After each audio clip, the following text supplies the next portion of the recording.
Hey guys, bonjour à toutes, bonjour à tous. Edouard Montaz, directeur de l'enseignement de Wisdom Golf en Europe. Comment allez-vous aujourd'hui? Nous sommes de retour avec Eric Cessa, Louis derrière la caméra. J'espère que la première vidéo vous a beaucoup parlé, vous a beaucoup aidé. Si vous n'avez pas encore eu la chance de la voir, allez la voir.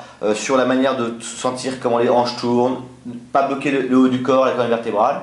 Et je voudrais juste qu'on parle un petit peu avec Eric de son passé de golfeur. Vous êtes golfeur vous-même qui regardez la vidéo aujourd'hui. Alors Eric, tu as commencé le golf il y a une vingtaine d'années, c'est ça? Oui. Et explique-nous un petit peu ton petit chemin en quelques mots pour arriver à cette rotation du bas du corps et à ce qu'on fait aujourd'hui. Voilà, donc en fait, il y a une vingtaine d'années, j'ai commencé le golf avec différents cours, différents enseignants, et puis on m'a appris quelque chose de très strict, très rigoureux, très austère, qui ressemblait plus à une usine à gaz, à savoir on met les pieds comme ça, on met la tête ici, il ne faut pas que ça bouge, on ne bouge pas la tête, on monte les bras, on oriente la face de tête. Enfin, c'était un truc d'enfer. Ouais. Et puis ça m'a permis d'avoir un tout petit niveau de golf, avec des balles extraordinaires où ça partait merveilleusement bien, mais je ne savais pas pourquoi. Et puis des balles 3 minutes après, complètement nulles, mais je ne savais toujours pas pourquoi c'était très très mauvais comme ça. Donc attends, je te coupe une seconde. Est-ce que tu es en train de me dire, bon, on n'attaque personne aujourd'hui, tout le monde essaie de bien faire dans le golf, les pros comme les amateurs. Maintenant, tu viens de nous expliquer que on t'a un peu surenseigné le golf, c'est-à-dire, on va dire un dogme dans lequel il faut être pour qu'un swing de golf soit comme il doit être. Sauf qu'on ne parlait pas de focus, on ne parlait pas de sensation. Ah non. Et donc, la question que je me pose, c'est quand toi en tant que professionnel, quand tu as commencé à te faire peut-être mal au dos, mal au genou, qu'est-ce qui t'est arrivé en disant, tu t'es dit, est-ce que tu t'as compris la connexion avec le corps humain en te disant, mais ce qu'on m'explique là n'a rien à voir avec le corps humain, ou t'as pas tout de suite fait le lien? Dans mon historique personnel, ça s'est passé, enfin c'est pas exactement comme ça, c'est-à-dire que moi j'ai joué quelques années au golf, après j'ai eu un petit accident qui m'a un peu démoli l'épaule, donc j'ai arrêté le golf. D'accord. Et puis le hasard a voulu que pendant des vacances, je touche un peu un club de golf. Et en rentrant de vacances, le hasard a voulu que je revoie des vidéos, donc c'est vraiment le pur hasard.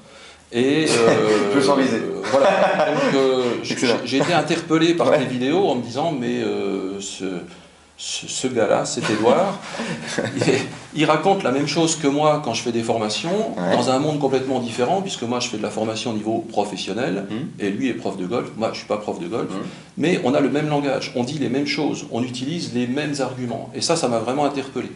Donc après, j'ai essayé d'appliquer tes vidéos, et puis nos chemins sont croisés, et voilà. Parce qu'il est venu le voir dans un stage Montaz-Elbaz, avec Jean-Emmanuel Elbaz, qui est en vadrouille en ce moment, toujours en train de travailler, Jean-Emmanuel, qu'on salue aujourd'hui évidemment, et voilà, et donc la connexion s'est faite. Donc on va voir, voilà, je suis très intéressé, on pourrait parler des heures du parcours d'Eric, qui évidemment vous intéresse tous, parce que moi ça m'intéresse, et surtout en tant que professionnel et surtout passionné de golf, mais on va aller encore plus dans le vif du sujet, on va repartir des membres inférieurs, pour remonter, expliquer où sont les mobilités, où ne sont pas les mobilités, et comment vous, chers amis, vous allez pouvoir mieux jouer au golf, et surtout, sans effort, encore une fois. A tout de suite.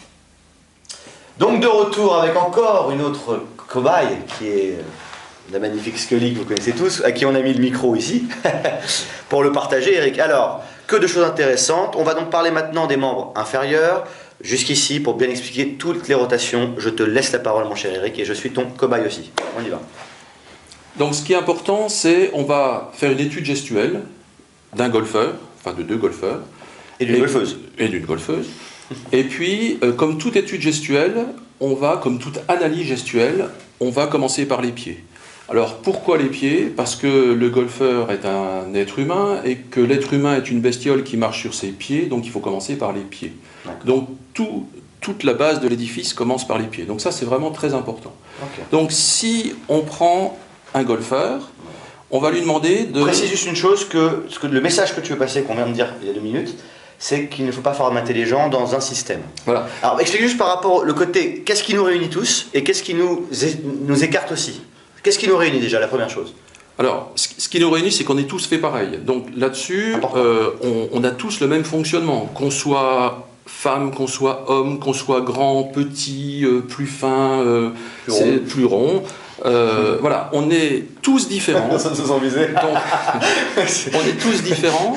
Donc il est absolument hors de question de formater tout le monde, c'est-à-dire que tout le monde doit être obligé de prendre la même position, le même écartement de pied, etc. Ça, c'est pas possible. Donc on est tous différents, on va agir différents, différemment. Par contre, on a tous les mêmes règles de fonctionnement. Le Voilà. corps humain, on est tous fait pareil. Donc là-dessus, chacun va l'adapter, mais les règles de base restent identiques. Donc partons déjà du stance. Alors, voilà. Certaines personnes vont démarrer par exemple avec un stance qui est plutôt étroit ou large, par lequel on commence. Voilà. Alors, ça, c'est par exemple, la première chose qu'il va falloir faire, c'est les pieds. Donc, les pieds, on ne peut pas dire il faut écarter de 10 cm, 20 cm, 30 cm. Ça, c'est personnel. C'est-à-dire que quand Édouard va se mettre à l'adresse, donc on va imaginer un pied de chaque côté de la balle, l'écartement des pieds va conditionner le mouvement des hanches, la liberté des hanches. Donc on peut imaginer par exemple pieds joints. Le fit together. Voilà. Quand on est pieds joints, on peut bouger au niveau des hanches. Il n'y a pas de problème. Mais on n'a pas une immense amplitude. On peut bouger, mais ce n'est pas énorme. Si par contre maintenant tu écartes un petit peu tes pieds et que tu cherches à bouger les hanches, donc dans le backswing ou dans le downswing, c'est pareil, là on a beaucoup plus d'amplitude déjà. Donc on va déjà beaucoup plus loin. Et si on allait à l'exagération encore plus loin, donc vraiment les jambes écartées... Petite référence à Jean-Claude Van Damme. Le gars moins de souple. Le split. D'accord. À ce moment-là, si tu fais ta rotation, tu vois que tu es vite bridé et limité. Donc c'est trop écarté. Ce qui veut dire que pour toi, Édouard, voilà, ça ne travaille plus, ça ne bouge plus, c'est bridé. Donc pour toi, il y a une largeur qui t'est propre à toi, qui va te permettre d'avoir le maximum de rotation au niveau de tes hanches. Une petite précision à dire là-dessus, c'est que vous voyez des joueurs comme Tom Watson, par exemple, qui a failli gagner encore le British à 59 ans ou 60 ans. Vous avez, qui a plutôt un stance un peu plus étroit que large. Juste une chose par rapport à ce qui est dit, vous allez choisir la distance d'écartement de pied par rapport à vous aussi en dynamique. C'est pour ça qu'on vient en mouvement perpétuel, parce que, par exemple, moi, à l'époque où je démarrais le golf, j'avais une tendance à avoir un stance large, parce qu'on disait stabilité du bas du corps, mais quand j'ai commencé le mouvement perpétuel, vous voyez, naturellement en mouvement, quand je laisse mes pieds se replacer, je me rends compte que la largeur potentielle qui me va, c'est celle-là. D'autres joueurs seront peut-être plus larges ou moins larges. Et ça peut être un bon moyen de le trouver pour vous-même, c'est-à-dire vous faites du mouvement perpétuel et vous laissez vos pieds bouger, comme l'exercice de l'éléphant. Voilà, la marche de l'éléphant, tout à fait. La marche de l'éléphant, voilà. Et il y a un moment où vous allez piétiner sur place et il ne va plus rien se passer. Voilà. Vous aurez trouvé votre bonne largeur. Et parlons de l'ouverture des pieds, ça c'est important par rapport au fémur. Alors, par rapport justement à la notion de fémur et de hanche, il est assez préférable de laisser les pieds un petit peu ouverts, de laisser un petit peu de rotation externe. D'accord, de préouvrir un peu les pieds. Comme voilà. Voilà, ce qui va vous libérer un peu les hanches et vous permettra d'avoir plus d'amplitude encore, dans les deux sens. Une chose importante, et c'est marrant parce que j'en parle depuis des années, mais quand on l'explique avec Eric et quand je le fais comme cobaye maintenant, mais ce qui est merveilleux au golf et ce qui rend le golf sans effort, c'est vraiment que toutes les fondations, un peu un langage de boxe, mais le côté fondation du bas du corps, vous permet vraiment d'avoir cette cage thoracique qui tourne. On sent qu'il n'y a pas de souffrance. Pour avoir à l'époque expérimenté ce que tu connais Eric, c'est-à-dire peut-être aussi, c'est-à-dire vraiment sentir, je ne bougeais pas les genoux, sentir vraiment tout ça. Oui, je partais taper des bons coups, mais je sentais que je rentrais chez moi avec des courbatures. J'avais genre 18 ou 19 ans.